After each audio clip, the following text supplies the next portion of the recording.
Hello everybody and welcome to Mass Effect. So despite the debacle that is the Mass Effect 3 ending, I think it's probably a bit unfair to leave the entire game series of one of the best franchises I've ever played to a series which I don't LP purely on the merits of the final game. So therefore I have decided to LP the Mass Effect franchise. For the DLC on this game, there were two pieces of DLC. I've bought the one, well I didn't buy it, it's free. I downloaded it, it's called Bring Down the Sky. I have no idea, I can't remember what it's about, but I've downloaded that. The other piece of DLC was called Pinnacle Station, I believe. Now I haven't got that because it would appear that it's purely a training area sort of thing. You would get some bonuses out of it. So if you've played the series and you think it's worth getting, let me know and I will do that. But for now I don't have that. So yes. Welcome to Alliance Military Database. We're going to start a new career. Classified information requested.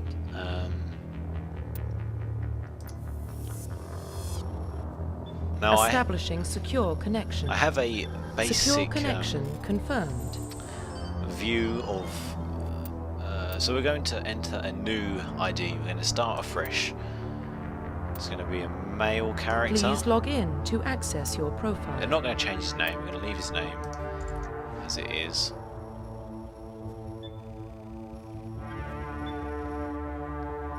It's all very. This is what I liked about the first game. They spent a lot of time on the very little things, you know, Warning, like data corruption detected. all these little bits and bobs. Very sort of Star Trek-y. Please reconstruct profile. Confirm pre-service history. Right, so now we have to decide what we were before we joined the military. Were we a spacer, where both of our parents were in the Alliance military and your childhood was spent on ships and stations as they transferred from posting to posting, never staying in one location for more than a few years. Following in your parents' footsteps, you enlisted at the age of 18. A colonist, you were born and raised on Mindor, a small border colony in the Attican Traverse. When you were 16, slavers raided Mindor. Is it Mindor? I think so. Slaughtering your family and friends. You were saved by a passing Alliance patrol, and you enlisted in the military a few years later. Earthborn.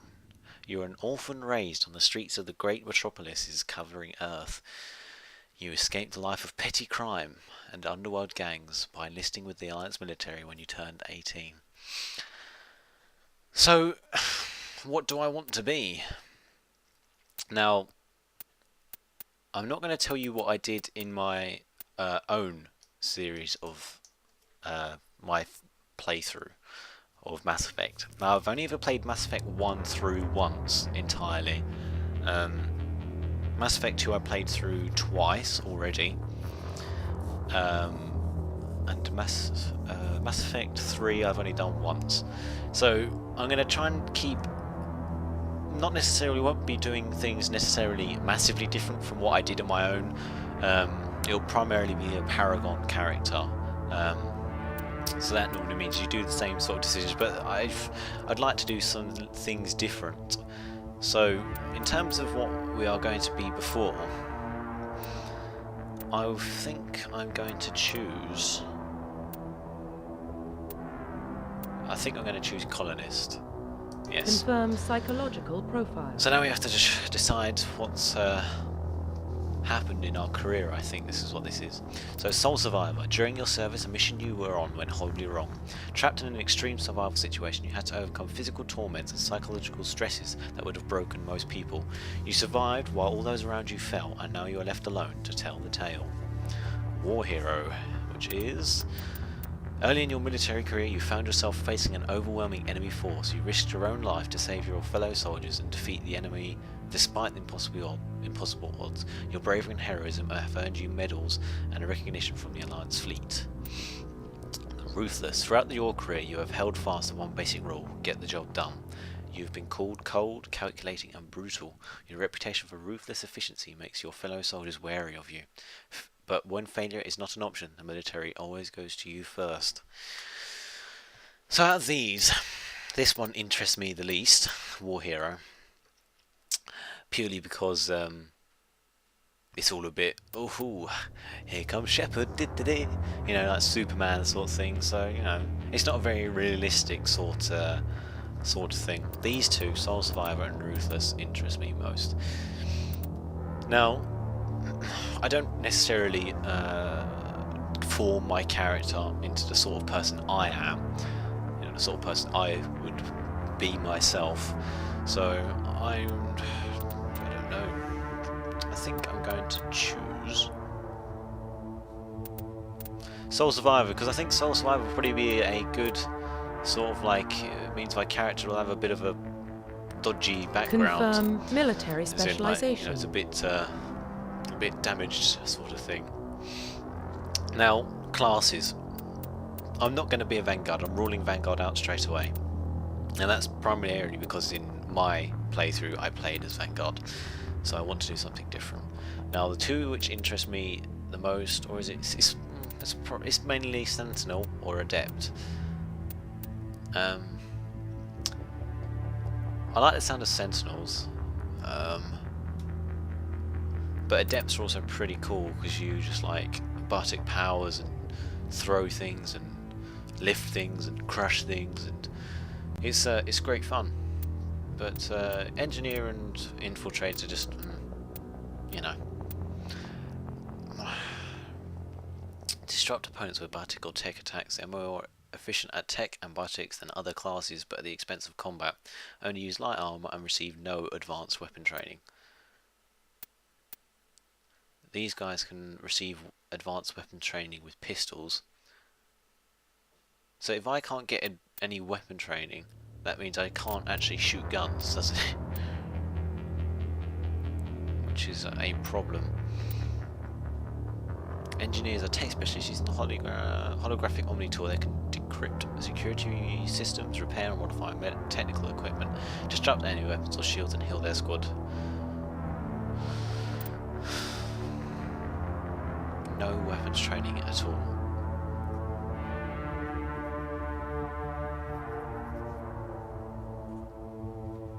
Right, I think I don't know. I think I'm going to go Sentinel.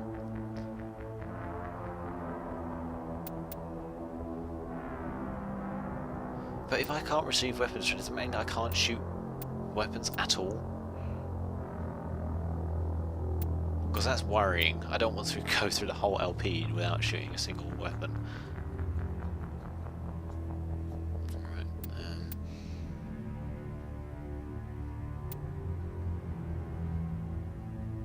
Right, right, I think we'll go with Sentinel for now. We'll see what happens.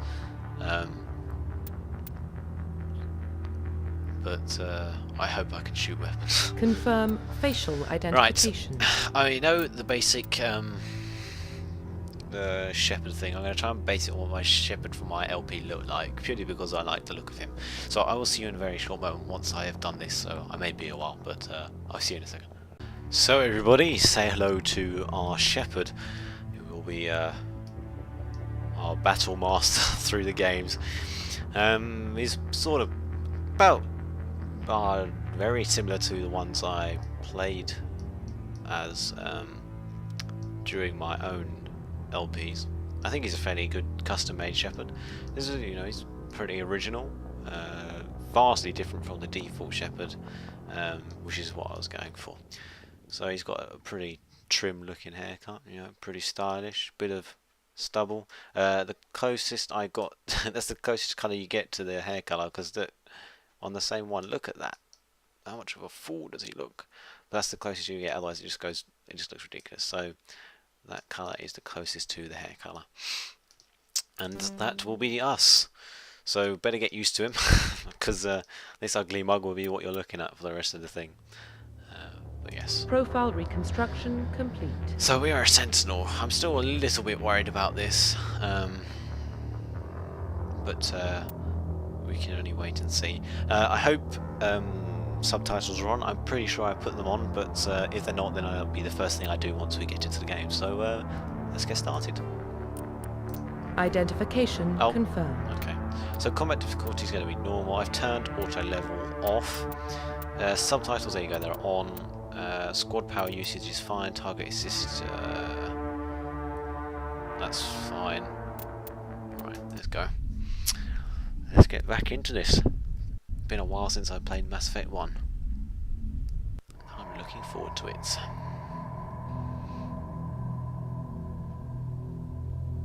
Well, what about Shepard? He grew up in the colonies. He knows how tough life can be out there. His parents were killed when slavers attacked Mindwar. He saw his whole unit die on a cruise. He could have some serious emotional scars. Every soldier has scars. Shepard's a survivor. Is that the kind of person we want protecting the galaxy? That's the only kind of person who can protect the galaxy. I'll make the call. In the year 2148, explorers on Mars discovered the remains of an ancient spacefaring civilization. In the decades that followed, these mysterious artifacts revealed startling new technologies, enabling travel to the furthest stars. The basis for this incredible technology was a force that controlled the very fabric of space and time. They called it the greatest discovery in history. The civilization called it Mass Effect. Beastly reading skills. So it sounds like our Shepard's got a bit of a messed up past, to say the least. Here comes the epic music. The Arcturus Prime relay is in range. Initiating a transmission sequence. Commander?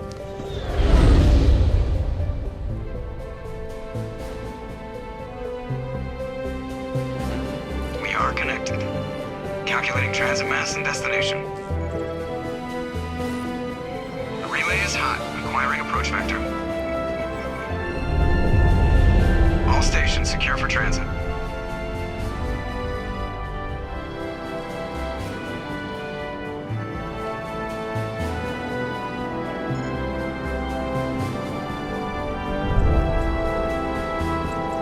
Is green. Approach run has begun.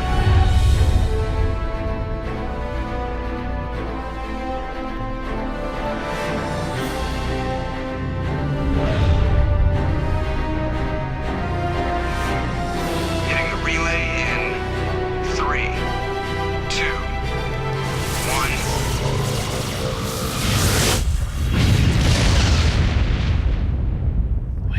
Where's all the blueness gone from that? Thrusters, check. Navigation, check. Internal emissions sync engaged. All systems online. Drift, just under 1500K. 1500 is good. Your captain will be pleased. I hate that guy. Nihilus gave you a compliment, so you hate him. You remember to zip up your jumpsuit on the way out of the bathroom? That's good. I just jumped us halfway across the galaxy and hit a target the size of a pinhead, so that's incredible. Besides, Spectres are trouble.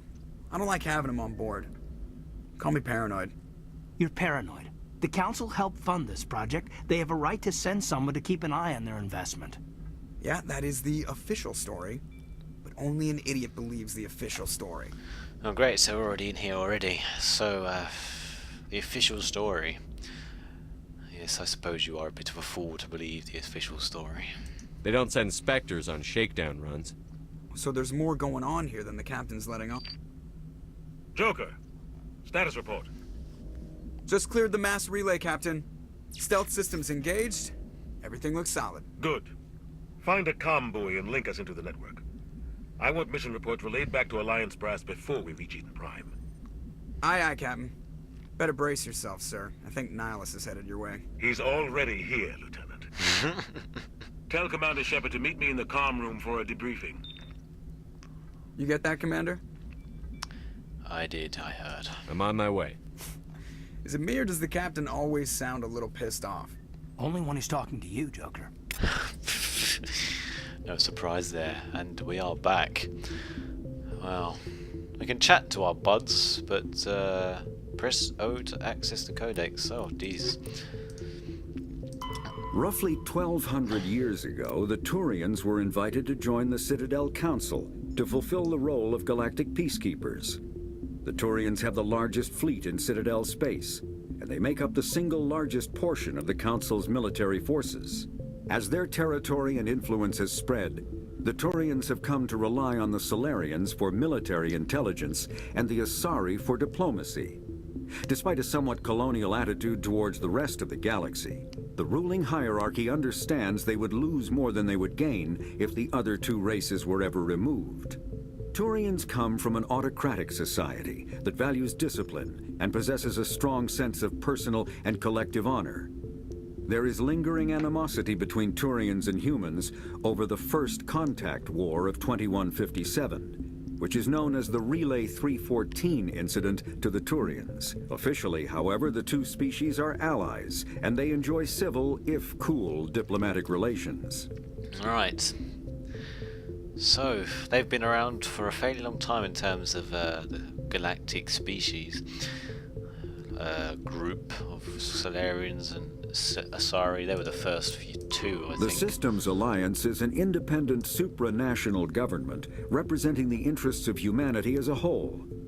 The Alliance is responsible for the governance and defense of all extrasolar colonies and stations. The Alliance grew out of the various national space programs as a matter of practicality. Sol's planets had been explored and exploited through piecemeal national efforts. The expense of colonizing entire new solar systems could not be met by any one country.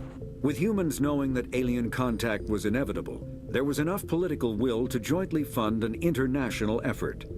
Still, the Alliance was often disregarded by those on Earth until the First Contact War. While the national governments dithered and bickered over who should lead the effort to liberate Shanxi, the Alliance fleet struck decisively. Post-war public approval gave the Alliance the credibility to establish its own parliament and become the galactic face of humanity. So, a bit of important information there. I won't be, reading every single or listening to every single codex entry, don't worry. It'll only be the ones which I deem important. There's a little bit of myself here.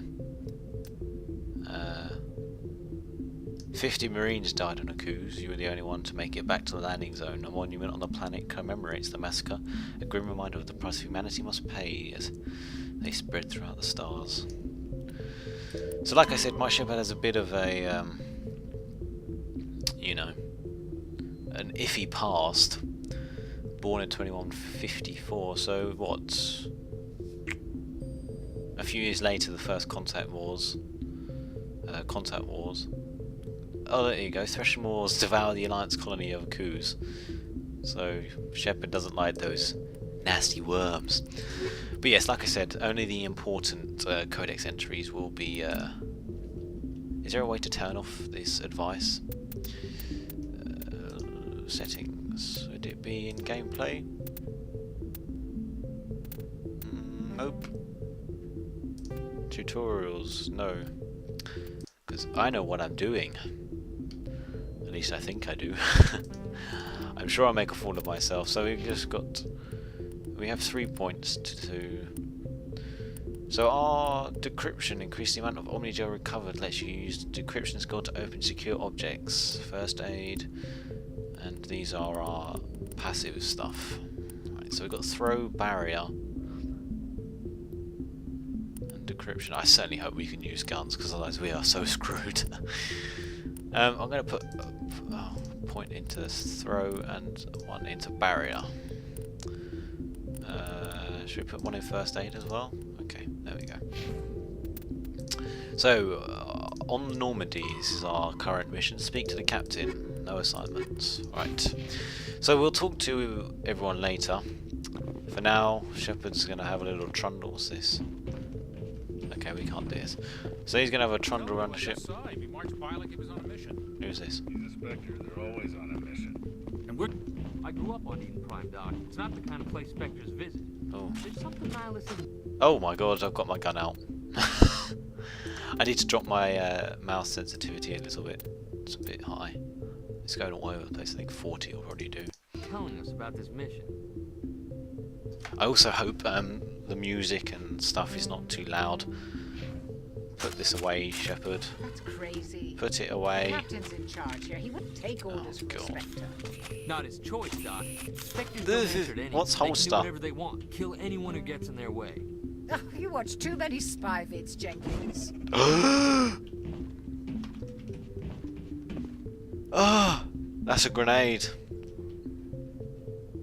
Oh my word. Oh, what have I done? I've forgotten how to play already. What the bloody door is holster? I don't press R, that's grenade. Okay. This is not embarrassing at all.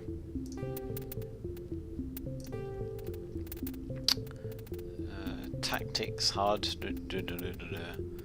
Weapons, holster is Q. There we go. Ah, yes, I totally meant to do that. Why can I not run?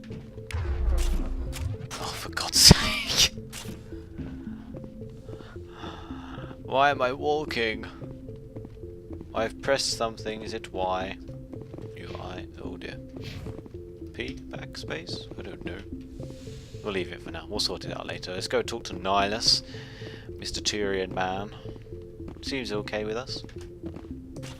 Oh my god. Never mind. Commander Shepard, I was hoping you'd get here first. It will give us a chance to talk. Talk? Why do you want to talk? What about?